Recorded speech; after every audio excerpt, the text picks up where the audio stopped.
안녕하십니까. 실전용접의 박영대입니다. 자, 오늘은 우리가 현장에서 훌치기, 땡기기, 거리기, 니꼬 파이널을 칠 때 훌치기, 땡기기, 거리기라는 걸 우리가 좀 많이 쓰는데 어디 현장마다 반도체나 육상이나 또 조선 해양 플랜트나 뭐 원자력이나 이런 데서도 용접사들마다 조금씩 이야기가 조금 다른 부분이 좀 있습니다. 거리기를 훌치기라 하는 사람도 있고 땡기기를 훌치기를 하는 사람도 있고 훌치기를 또 땡기기를 하는 사람도 있고 여러 가지 있는데 제가 오랫동안 조선해양에 알뜰 찍는 우리 조선소에 오랫동안 일을 하면서 우리 쪽에서 쓰는 용어가 땡기는 거는 또 다르고 훌치는 것도 다르고 거리기라는 것도 다르게 우리가 이야기를 합니다. 땡기기나 거리기가 용이하게 쓸 수 있는 방법이 협소한 공간, 위빙이 안 되는 공간 그런 데에서 우리가 어쩔 수 없이 거리기라는 용접을 해야 됩니다. 거리기라는 용접을 해야 되는데 파이프가 두꺼운 헤비올 파이프라든지 대형관들 같은 경우는 우리가 니코 채울 때도 전기를 갖다가 200, 300 이렇게 놓고 물론 한 3피스 이상, 4피스 정도 4번 정도 채운 다음에 백이 전기를 세기 때문에 백이 손상이 가지 않는 안에서 우리가 전기를 세게 놓고 니코 채울 때부터 빨리 좀 용접을 하기 위해서 거리기를 이렇게 합니다. 땡기기를 하거나 훌치기를 합니다. 그래서 훌치기는 뭐냐? 거리기 동작이 있어. 앞뒤로 센 물을 왔다리 갔다리 왔다리 갔다리 이렇게 훌치면서 용접을 한다고 해서 우리가 훌치기라고 이야기를 하고 땡기기는 스트레이트입니다. 속도도 빠르고 비드가 결이 안 나오기 때문에 정말 환상적으로 이쁘게 나옵니다. 그 줄만 잘 맞춰주시면 정말 비드가 이쁘게 나옵니다. 속도도 좀 빠르고 그래서 우리가 해양 플랜트나 이런 데서는 그런 걸 많이 보거나 많이 하는데 우리가 일반적으로 반도체 현장 같은 경우에는 조금 더 다릅니다. 초보자분들이 비드 팔자 모양의 비드 결이 안 보이면은 그게 잘못된 줄을 아는 친구들이 많습니다. 항상 우리 초보자분들이 어떤 영상이나 이렇게 보시게 되면 팔자 비드, 물결 비드가 눈에 보여야지 이쁘고 그게 잘 된 거고 이렇게 생각하시는 분이 있는데 우리가 현장에서 기준점이 그게 비드 결을 보는 게 아니라 분량의 뭐 오버랩, 언더컷, 높이 뭐 이런 것들을 향해서 보는 거지 비드 결은 보지 않습니다. 그러나 비주얼을 중요시 생각하거나 오너가 그 회사에서 그 룰에 비드 결을 좀 나오게 해달라고 하면 비드 결이 좀 나오게끔 용접을 하시면 됩니다. 그래서 그런 상황에 맞춰서 하는데 우리가 대형관이라든지 헤비올 때올 때 많이 쓰는 그런 방법 중에 하나가 니코 채울 때도 훌치기 왔다리 갔다리 전기를 세게 놓고 빠르게 양을 좀 채우는 느낌. 그 다음에 땡기기로 파이널 치는 거. 그 다음 거리기로 파이널 치는 거. 여러 가지. 요런 거를 스킬을 배워가지고 연습을 하셔가지고 내가 갖고 있다라고 보면 상황에 맞게 편안하게 용접을 하면 됩니다. 근데 또 초보자분들이 또 요런 분도 있습니다. 위빙을 하다가 위빙을 한번 하기 시작하면 위빙을 끝까지 해야 되지 않습니까? 이렇게 질문을 하시는 분도 있습니다. 어느 정도 우리가 용접을 좀 오래 하신 분들이나 또 스타일마다 다릅니다. 제발 좀 그런 걸로 좀 태클 그치지 마시고 위빙을 했다가 거리기 했다가 훌치기 했다가 여러 가지 형태가 나옵니다. 위빙 되는 위빙 했다가 위빙 되는데도 이제 거리기가 편한 사람 뭐 훌치기 거리기가 편한 사람은 또 거리기도 합니다. 그러니까 그런 거는 전혀 문제가 되지 않고 용접사들의 스타일입니다. 그래서 이게 어느 정도 좀 고기량자 내지 중급자 이상 되시는 분들은 우리가 현장에서 파이널을 칠 때 파이널을 위빙으로 파이널을 치는 사람도 있습니다. 많은 거리기가 편하거나 땡기기가 편한 사람들은 이렇게 땡기기나 훌치기나 이렇게 거리기로 그냥 파이널을 칩니다. 자, 그러면 지금부터 한번 용접을 해볼 텐데 기본적인 조건이 있습니다. 우리 초보자분들 알아야 될 게 일단은 거리기가 가능해야 된다는 거. 초보자분들이 용접사 되기 위해서 연습하시는 분들이 육지 위빙만 연습을 하거나 육지 위빙만 가지고는 안 된다고 했습니다. 최소한 거리기 정도는 백부터 니꼬 파이널까지 연습을 하시고 실력을 만들어서 나가야 됩니다. 물론 여기에다가 비철까지 떼올 수 있다면 더더욱 좋겠죠. 어차피 현장에 나가셔가지고 내 몸값을 올리고 좀 더 많은 영역의 일자리를 폭넓게 내가 쓰고 싶다라고 하면 폭넓게 일자리를 구하고 영역이 넓히려고 하면 비철은 무조건 떼올 줄 알아야 됩니다. 그래서 비철도 충분히 끝까지 실력을 어떻게든 만들어셔야 됩니다. 그래서 그거는 이제 다음 또 문제고 일단 오늘은 거리기, 훌치기, 땡기기를 좀 해볼 텐데 거리기가 돼야 된다는 거. 또 여기서 한 가지 우리가 각도, 고데기 각도를 좀 신경 쓰시면 됩니다. 고데기 각도를 직각으로 90도로 이렇게 모가지를 우리가 여기 모가지를 우리 용접사들이 이렇게 후면서 90도로 하는 경우도 있고 그 다음 약간 모가지를 올려서 약간 사선 위로. 자, 호리젠탈은 용접사들마다 다 다른데 센물이 쳐지는 걸 방지하기 위해서 약간은 경사지게해서 자세를 잡는 경우가 많습니다. 뭐 용접 잘 하시는 분들은 그냥 있는 그대로 내지는 90도 뭐 이렇게 맞춰서 용접을 하기 때문에 우리가 현장에서 용사들이 모가지를 수시로 구부렸다가 폈다가 구부렸다가 폈다가 이렇게 용접을 합니다.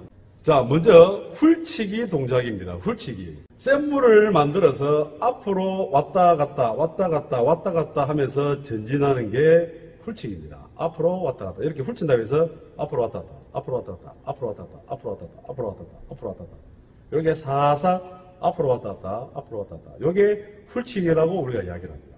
자, 그러면 스트레이트 땡기기. 스트레이트 땡기기가 뭐냐면 그냥 일자로 샘물을 만들어 놓고 그대로 각도에 따라 일자로 스트레이트로 샘물을 밀면서 그냥 쭉 당기는 겁니다. 그냥 쭉 당기는 겁니다. 요때 샘물 전기가 훌치기든 스트레이트 당기기든 이때는 전기가 좀 세야 됩니다. 그래야 샘물이 퍼지는 걸로 아래 위로 거리기처럼 아래 위로 샘물을 퍼주는 게 아니라 그 자체의 샘물, 센 전기 샘물로 가지고 그대로 당겨버리기 때문에 전기가 일단은 세져야 됩니다. 그래서 우리가 보통 전기를 한 250, 300, 350 이렇게 놓고 뭐 당기기나 훌치기를 합니다. 그래서 그 샘물 전기로 당겨야 되는데 전기가 약하게 되면은 당기기가 못합니다. 샘물이 퍼지지가 않기 때문에 전기가 약하면 이렇게 샘물이 제대로 퍼지지가 않습니다. 그래서 전기가 좀 약할 때는 앞뒤로 흔들어가면서 이렇게 훌치기식으로 좀 이렇게 퍼져주면서 또 가는 경우도 있지만 전체적으로 대부분 이제 전기가 좀 세주는 게 좋습니다. 그래서 전기를 어느 정도 써야 되느냐?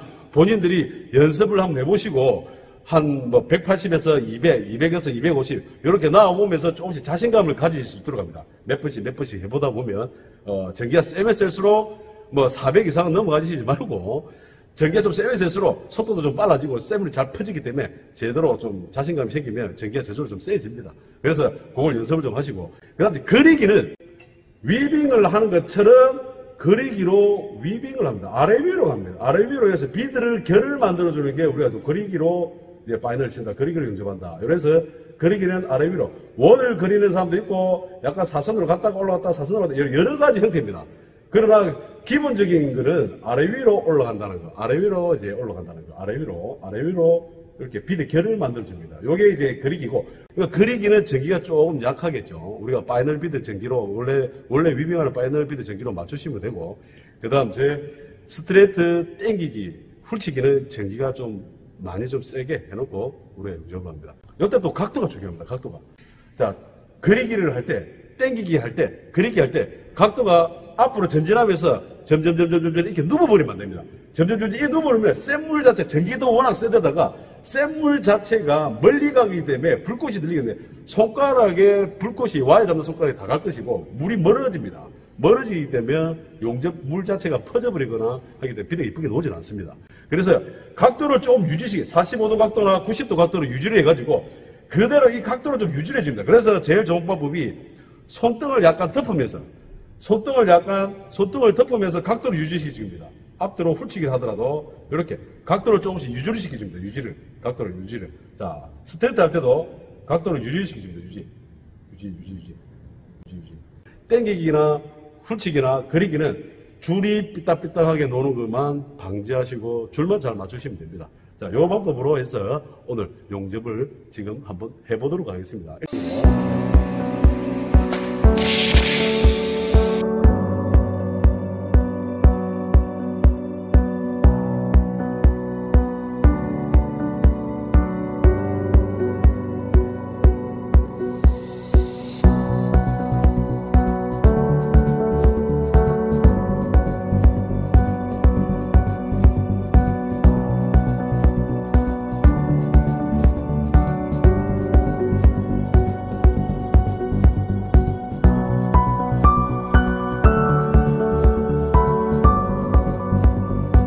자, 이렇게 훌치기로 지금 니골을 두 줄을 이제 쌓아야 되는데 첫 줄을 한번 채워봤습니다. 자, 훌치기 비드 한번 보시죠.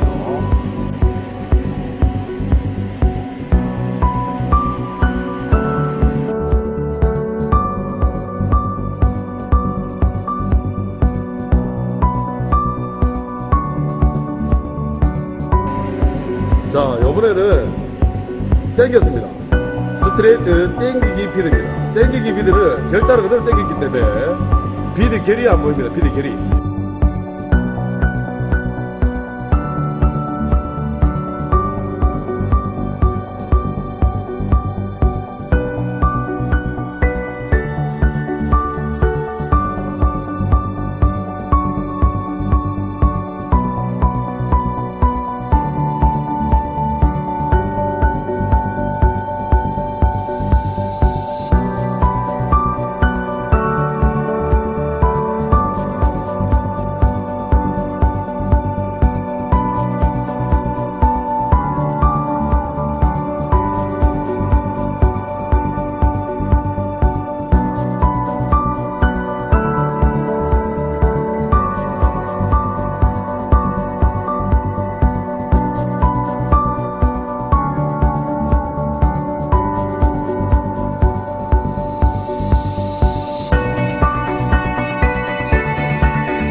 자, 훌치기로 이제 파이널을 쳐봤습니다. 훌치기로. 비도 안 보시죠? 훌치기로 파이널을 쳤습니다. 자, 여기가 이제 훌치기로 파이널을 쳤습니다.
자, 오늘 이렇게 짚고 훌치기 스트레이트 우리가 거리기 중에 훌치기, 거리기, 스트레이트 땡기기. 우리가 땡겨라, 땡겨라. 야, 파이널 땡겨라. 야, 니고 치대 훌치라, 훌치라. 야, 니고 파이널 치대 거리기로 해라, 거리기로 해라. 이런 식으로 현장에서 우리가 쓰는데 오늘 그 세 가지를 한번 해봤습니다. 구독자 여러분들도 연습장이나 현장에서 자세가 안 나오는 곳이라든지 대형관이라든지 헤비얼이라든지 이런 거 용접을 하실 때 위빙이 안 되고 이렇게 용접하실 때 그리기라는 용접을 해야 되고 두꺼운 헤비얼 때울 때는 니코 채울 때도 훌치기라든지 땡기기로 하면서 빨리 전기 좀 세게 해가지고 양을 좀 채우면서 용접을 좀 빠르게 할 수 있습니다. 또 이런 분도 있을 겁니다. 아마 나는 위빙 해도 빠르더라. 그거보다 더 빠르더라. 그래도 태클 거신 분 있는데 좀 그런 태클 좀 거시는 분들도 그렇게 용접하시면 됩니다. 이것도 용접 기술 중에 한계이기 때문에 모르는 것부터 알아놔야 되고 제가 수년간 현장에서 일을 하면서 우리 A급 용접사들이 하는 방법 중에 하나입니다. 그래서 초보자분들이 이런 방법도 연습을 하고 용이하게 쓸 수 있는 조금이라도 도움이 되는 취지에서 이런 기술도 있다. 이런 기술도 연마를 하고 용접을 하실 수 있다라는 걸 보여드리고 이제 알려드리는 겁니다. 정보를 알려드리는 겁니다. 조금이라도 좀 도움이 되시다면 구독, 좋아요 좀 눌러주시고 저번 시간에 백 쉽게 넣는 법 해가지고 이제 용접을 했습니다. 2시 방향에서 3시 방향에서 12시 방향으로 백 넣는 거, 그 다음 이제 반전기나 원터치 잡아가면서 손을 뒤로 당기는 거. 이제 다음 영상에는 이제 오바이드. 왜 위에 것만 합니까? 오바이드도 좀 가르쳐 주세요. 뭐 이런 요청도 좀 많았고 해서 이제 오바이드 위에 게 어느 정도 연습이 되고 숙달이 된 다음에 이제 오바이드 넘어가는 겁니다. 제발 끝까지 영상을 보시면서 이야기를 좀 잘 들어주시길 바랍니다. 그러고 왜 반전기를 그렇게 잡느냐? 한 방에 가야지 뭐 분량 안 나옵니다. 반전기 잡아도 나름대로의 제가 수년간 RT 찍는 현장에서 일을 했습니다. 그러고 초보자입니다. 나중에 실력이 되면 저절로 길게 손가락 밀면서 또 용접을 하는 방법도 찍을 것이고 그렇게 숙달을 해 나가는 겁니다. 처음부터 그렇게 하지를 못하기 때문에 쉽게 가면서 점차 실력이 올라가면은 와이어 미리 엮는 것도 될 것이고 손을 저절로 뒤로 당기는 것도 될 것이고 이렇게 용접의 실력을 만들어가는 단계지 그 장면 하나만 보고 저렇게 용접을 하면 안 된다. 당연히 초보자가 처음부터 한 단계 올라가는 어떤 취지에서 제가 만든 영상이기 때문에 제발 끝까지 좀 보시고 좀 이해를 해주시길 바랍니다. 그래서 다음 영상에는 오바이드 백 용접을 하는 방법, 그 다음 제 앞으로 여러분들의 응원의 메시지와 댓글에 의해서 제가 달려고 합니다. 근데 제가 간혹 가다가 이제 짧게 보시고 물론 저보다 경험 많고 용접 잘 하시는 분들이 짧게 뭐 댓글 달고 뭐 이럴 수도 있겠지만 그러지 않으신 분들은 유심히 이런 방법 저런 방법 여러 가지가 있기 때문에 그 방법 중에 한 개의 스킬이고 그리고 앞에 영상에 우리가 시험 칠 때 니페아 잡는 수정, 그게 니페아 잡는 수정 방법 중에 하나입니다. 그 방법을 우리가 현장에 많이 씁니다. 고데기가 들어가거나 대형관 용접할 때 제가 조선소에 일을 할 때 대형관 용접을 할 때 백을 안에 들어가서 백 안에서 백이 서라가 안 나왔거나 백이 씹혔거나 하면 안에 들어가서 이렇게 수정을 합니다. 그라인더를 밖에서 파는 것보다 안에 들어갈 수 있으면 수정을 바로 해버립니다. 그게 훨씬 빠르고 편합니다. 우리가 쓰는 방법 중에 하나입니다. 그 실력을, 그 경험과 그거를 이제 시험 칠 때도 상황에 맞춰서 할 수 있으면은 그 수정을 해가지고 성공하면은 다행입니다. 그래서 그런 방법 중에 하나고 수정 중에 하나인데 그 방법이 자기가 못 써봤다고 시험 칠 때 감독관이 지켜보고 있어가지고 써보질 않았다고 해서 단정 짓고 그 방법은 시험 칠 때 안 됩니다. 그거는 말이 안 됩니다. 10명 중에 1명이라도 쓸 수 있고 성공을 한다면 그 기술 중에 한 개라는 겁니다. 그리고 그게 편법이 아닙니다. 수정, 용접에는 편법이 없습니다. 수단과 방법을 가르치지 않고 분량을 내지 않는 게 용접사들입니다. 그래서 용접의 니페아 수정의 방법 중 하나니까 그걸 명심하시고 그의 스킬을 익혀 나가면서 용접을 한 단계 올라가는 겁니다. 그 방법을 시험장에 써먹느냐 못 써먹느냐 요 차이인 것 뿐입니다. 그래서 여러분들이 이 영상을 보시고 조금이라도 도움 되시고 힘을 내시고 끝까지 함께 연습을 좀 해주시고 용접사가 되는 날까지 저희가 도움을 드릴 수 있도록 노력하겠습니다. 자, 지금까지 실전 용접의 박영대였습니다.